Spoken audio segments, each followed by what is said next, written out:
mu gihe abandi bariko barishima baryoherwa n'umunsi mukuru wa Noheli ivuka rya Yezu Kristo, abakongomani bo bari mu buhungiro ntabwo vyabereye. Umubabaro ni mwinshi kuri uno munsi w'igenekerezo rya 2025 umwaka w'ibihumbi 2025 kwezi kwa 12 kabisa, ntabwo biboroheye na buke aho novuga yuko ibiriko birababako biteye isoni. Twaje tubabwire aho bashoboye gutegwa n'imvura nyinshi irimwo umuyaga w'igihuhusi, maze amwe mu mahema bari barimwo mu kambi y'agateganyo biza kurangira ari iyo mvura isambuye, abenshi barabura yo bacira nayo bamira kubera ko imvura yari yamaze kuba nyinshi, naho bari basanzwe baba umuyaga uza wamaze kugurura amahema bari basanze bakika mu musaya. Ibi biri mu nkuru twabateguriye kuri no munsi wa Noheli w'igenekerezo rya 2025 Kigarama umwaka w'ibihumbi 2025. Andi makuru dufise nuko abasoda b'u Rwanda bari muri mission za UN bariko baratahanwa mu kinyegero, kuko UN yahisemwo guhagarika amakontra bari bafitaniye n'u Rwanda. Hakaba hari n'abari baheruka kugenda muri uku kwezi kwa kabiri, bano basoda bakaba bariko baratahanwa mu kinyegero atanumwe abizi. Ku makuru dukura ku bimenyesha makuru bimwe bivuga yuko hariho n'abataronkeje agahembo bari bakoreye byose. Biri mu makuru tuje kubashikiriza kuri uno munsi. Novuga yuko amakuru aza kumara kanya gato cyane, muza kuba muri ko murabana na Joe Cody Debra kugira ngo mbashe kubabwira byinshi ko vyifashe ngaha ku butaka bwa Kongo, ndetse n'amakuru ariko aravugwa mu karere. Ariko imbere yuko twinjira mu nkuru zacu nyezina, mu nkundire nangwe ndabifuriza Noheli nziza ndetse n'ubunane mwebwe mwese mudukurikirana aho muherereye hose, yaba bari ngaha mu gihugu cyaho ciza cy'u Burundi, abari mu Rwanda, abari muri Kenya, Tanzania, Uganda, Mozambique, South Africa, abari Zambia, ekaho muherereye hose muri Afrika mwiriwe cange mwaramutse, abari Europe, abari muri Amerique, abari muri Asia, mwese mwumve ko tubiyegereje makino iganiro cyo ku munsi mukuru udasanzwe, umunsi mukuru w'ivuka rya Yezu Kristo umucunguzi w'amahanga. Amakuru tugejeje kubabwira nuko impunzi neza na neza z'abakongomani Noheli y'uno munsi iteye agahinda kuri bo.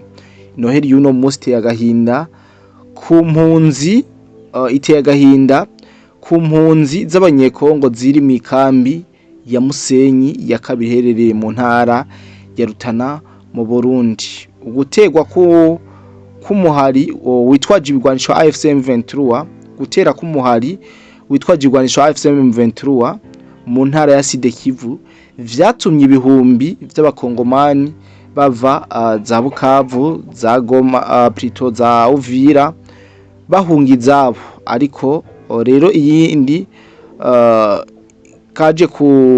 ivyaje guhinduka nuko kugeza uno mwanya, mu gihe bo nabone bari bazi ko bagiye kwishimira umunsi mukuru wa Noheli banezerewe bishimye, atariko vyagenze. Kuri uno munsi wa kane w'igenekerezo rya 2025 Kigarama uyu mwaka turimo, imvura nyinshi cyane yaguye kwiyo kambi isambura amahema n'ibindi vyari vyubatswe vy'agateganyo. No kuvuga ko abene gihugu batari bake ataburaro, ndetse imiryango amagana menshi cyane harimo abana isinzi mu buryo bwo kwibira, ataburaro, atagupfumbatirwa, maze uno munsi wari witezwe nk'umunsi w'umunezero kuri bo, maze uza guhinduka umunsi w'amarira menshi cyane. Murumva ko musengere cyane abariko bararyoherwa ariko barahimbagwa, abanyekongo bari mu makambi y'impunzi, musengere umutekano ugaruke mu gihugu cya Kongo. Murumva yuko mu gihugu kibanye abantu bitameze neza, abantu kabisa ibintu nuvuga yuko bigize habi, kuko uri kurabona ubuno buzima bariko barabamwo, imvura irazi kababomorerako aho naho batarashobora kwipanga neza kugira ngo bashobore kuronka ivyo bipfuza vyose.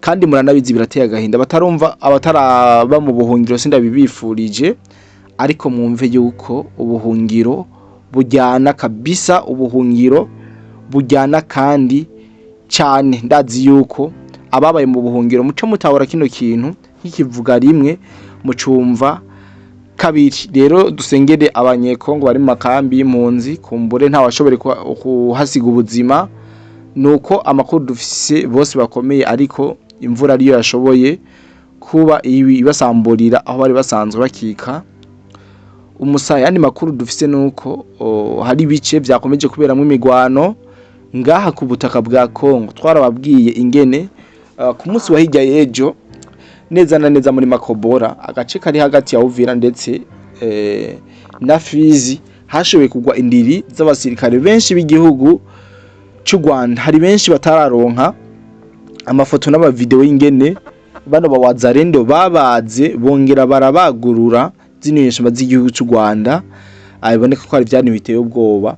Turabashiramwo link muri commentaire ya mbere kugira mwinjire kugira ngo muronke ingene abo bana b'u Rwanda bakomeza kugwa ku butaka bwa Kongo. Ndariko ndavuga ko batarabibona batari mu group yacu WhatsApp kuko ku munsi w'ejo twaragerageje kubibasangiza kugira ngo mubone ukuri kw'ingene ibintu vyifashe. Amakuru rero dufise ko yo ku mirongo y'urugamba nuko ibice bigiye bitandukanye biriko biraberamo imigwano. Tuzakomeza kubashakira amakuru maze turonke uko vyifashe ku mpande zose. Ubona yuko abazarendo batigeze baje mu munsi mukuru wa Noheli ahubwo abaye umwanya mwiza kugira ngo bashobore guhangana nuno mutwe w'iterabwoba canke no mutwe witwaza ibigwanisho kuva mu gihugu cy'u Rwanda. Ibi byose tubaza gukomeza tubashakira amakuru. Ntabwo tuje kuja muri Noel ahubwo tuza kuba turiko turaraba uko ibintu vyifashe muri rusange. Kindi kintu nababwiye nuko ibintu bitoroshe mu gihugu cy'u Rwanda. Mu gihugu cy'u Rwanda ibintu bigeze wandabaga kuko bivanye n'imyitwarire mibi bakoreye ngaha ku butaka bwa Kongo. Abasoda b'u Rwanda bari mu mission za UN nko navuze bariko baratahanwa mu kinyegero kuko UN yahisemo guhagarika amakontra yabo bari bafitaniye n'u Rwanda. Hakaba hari n'abari baheruka kugenda uku kwezi kwa kabiri bano basoda bakaba bariko baratahanwa mu kinyegero atanumwe abizi ku makuru dukura ku binyemenyesha makuru bimwe bivuga ko hariho n'abataronkeje agahembo bari bakoreye b'igihugu cy'u Rwanda. Benshi ibihano birafatwa mu kibaza yuko ari ari gujokinga canke atari vyanyavyo. Mugabo murumva yuko aho naho abasirikare bari baragiye kugarukana amahoro n'umutekano w'igihugu cy'u Rwanda bariko baratahana. Tubabwira yuko mu gihe ikiringo cyari kumara umwaka bagasubirirwa n'abandi bagenzi babo, ingabo z'u Rwanda RDF zari zimaze amezi 2 gusa zigiye gufasha kugarukana amahoro muri Darfur muri Sudani, zirirukanywe ngo zisubire iwabo. Bababwiye komisiyo yabo bacishijemo umurongo ibitukura. Ibihano bifatirwa u Rwanda vyatanguye gushigwa mu ngiro na Mozambique. Ndazi ko mu minsi mugiye kubona yuko kino gihugu cy'u Rwanda bakura y'ingabo zabo zose inyeshamba zabo zose ngaha muri Mozambique. Ndazi abakurikiranye ibya Mozambique barashoboye kuba bamenya uburyo ingabo z'u Rwanda zashoboye kwiyemfilitra canke kwinjira ngaha muri Mozambique bafise ivyo bitwaje. Ndazi yuko ibi mwagiye mu bikurikirana mu buryo ubucange ubundi. Ayandi makuru twobabwira duca ku mayange turangiza n'ikigano cacu gito cyane nuko abene igihugu mu gihugu cy'u Rwanda inzara kabisa ibigaze habi ibagejeje. Novuga ho umwasi ashaka inzara mu gihugu cy'u Rwanda ibagejeje habi. Isoko za ruguru mu caro kabisa bariko baravuga yuko ariho hahora ibifungurwa, ariko kugeza nuno munsi wa Noheli baravuga ko inzara ikomeje kubarya, inzara ibamereye nabi kandi cyane. Rero nta byishino bivuga ko ibitoma tubivuga incuro nyinshi. Hari abanyarwanda batwandikira ati mudutabarize bimeze uko, ariko reka tubikebanure makino kiganiro kigufi cyane tushoboye kubana.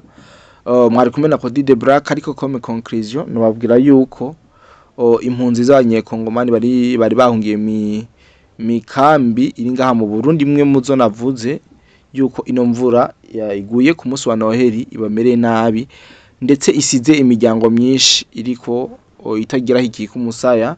Ndazi ibi nari nabibabwiye, kinababwiye nuko ingabo z'u Rwanda ziriko zirirukanwa mu bice bigiye bitandukanye, bavuga yuko zagiye kugarukanamo amahoro n'umutekano. Rero reka ndabikibanure, ndabifurize Noheli nziza ndetse n'ubunane, kumbure bikunze Uwiteka bishaka turaza kongera guhura mu bindi biganiro vyacu.